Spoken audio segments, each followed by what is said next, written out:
Welcome back to the 6th Gear Garage. Today, we're going to look at the ARB air locker setup on my 1985 Toyota.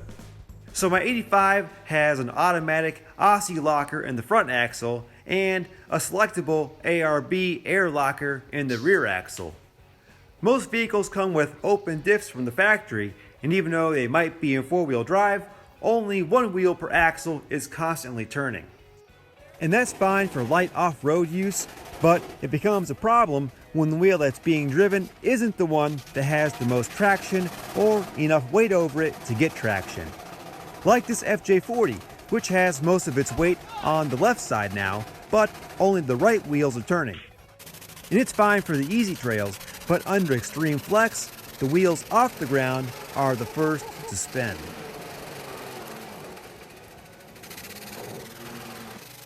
There's no way this FJ40 is making it up this obstacle in these conditions without a lot of momentum and some luck. Or a winch. Now watch my 1985 Toyota walk right up the same obstacle with front and rear lockers. Notice all the wheels are turning, providing traction at every point where they touch the ground.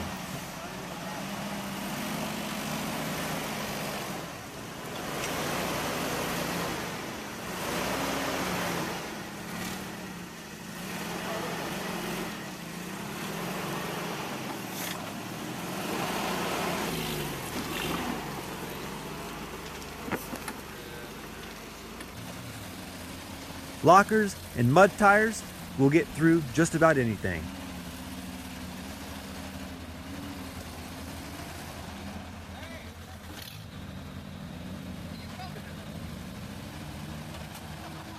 On the front axle of my 85, I have an Aussie locker which locks automatically, aka a lunchbox locker. Dirt Garage has a great video about lunchbox lockers. I'll put a link in the description. On the rear axle, I have the ARB air locker, which is selectable. This is the perfect setup for this truck, which goes off-road as well as on-road. More on that later, after I show how it all works. Start by popping the hood, and I'll show you the compressor. Here's the old 22R engine, a little dirty in here. And here on the side is the ARB compressor. And you want this mounted outside the cab because it's kind of noisy. So it's on a custom bracket since there's not a flat surface anywhere under here. Here's the solenoid, and this blue line here goes all the way back to the rear axle. The kit comes with all the wiring, the whole harness, relay, inline fuse. I'll put a link in the description. And I've never had any issues with this setup. There was one time I had to replace the inline fuse. My best guess is it blew because something got wet. But one of these days I'll clean this engine bay.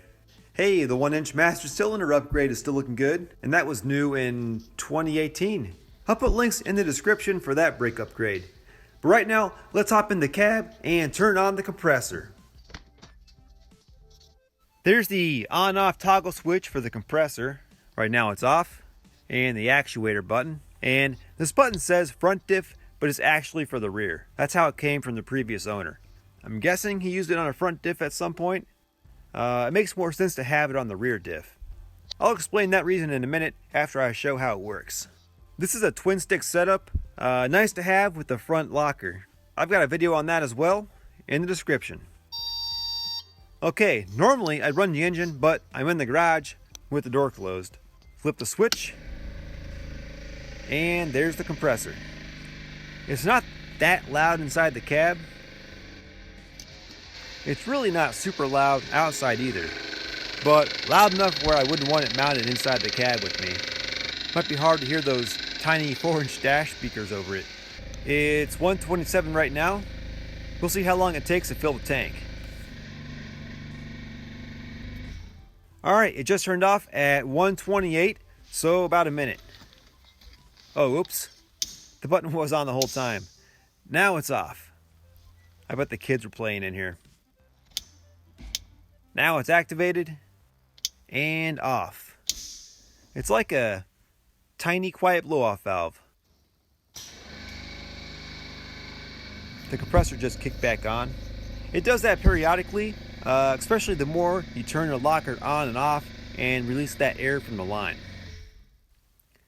Have a listen from outside the cab.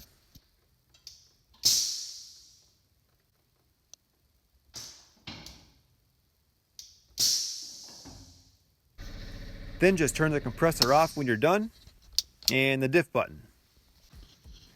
Now let's go back here and I'll show where the air line goes into the diff. There's the line, the small blue one there. This big black one is the breather line. The blue line is what goes all the way up to the compressor. Here's a better look at where it actually taps into the third member. So as I mentioned earlier, this truck has an Aussie locker up front, and that's an auto locker, so it locks when it sees torque. So then both wheels are spinning at the same speed, which means goodbye turning radius. And that's off-road. Don't even think about driving around with an auto locker on the front diff on dry pavement. You'll constantly fight the steering wheel. But this truck is on the road a lot, and that's okay because the locker up front is only working when the front hubs are locked and four-wheel drive is engaged. And that only happens on the trail. Or if I'm driving in a blizzard, I'll keep the front hubs locked and then shift into four-wheel drive if I get stuck on an unplowed road. So you don't really need to spend the money to have a selectable locker up front when you have manual hubs and part-time four-wheel drive. I would not put a lunchbox locker in a full-time four-wheel drive vehicle such as my Land Cruiser. Full-time four-wheel drive should only have a selectable locker up front, or it'll drive terrible and probably break something. Let me know if you want a video comparing my truck's part-time four-wheel drive with the Land Cruiser's full-time four-wheel drive, and I'll be glad to go over both of those in more detail. Getting back on topic here, that's why the ARB air locker is in the rear, because the rear wheels are always being driven, and that should be a selectable locker when driving on the road. If the rear diff is locked, the wheels are turning at the same speed, and that hurts the turning radius, causes wear, you're dragging one of the rear tires on turns, and when driving on snowy roads, a locked rear is more likely to fishtail. One more thing to complement my setup here is a twin stick shifter, and it's great for off-roading because it allows you to stay in low range while disengaging four-wheel drive. That way you can have a tighter turning radius on the trail but still keep the low range gearing. And you do it without hopping out of the truck every time to turn the locking hubs. I'll put a link in the description to a video all about the twin stick shifter. I made this ARB air locker video to answer viewers' questions, so if there's anything else you'd like to know or see on any of my vehicles, let me know down in the comments. Thanks for watching.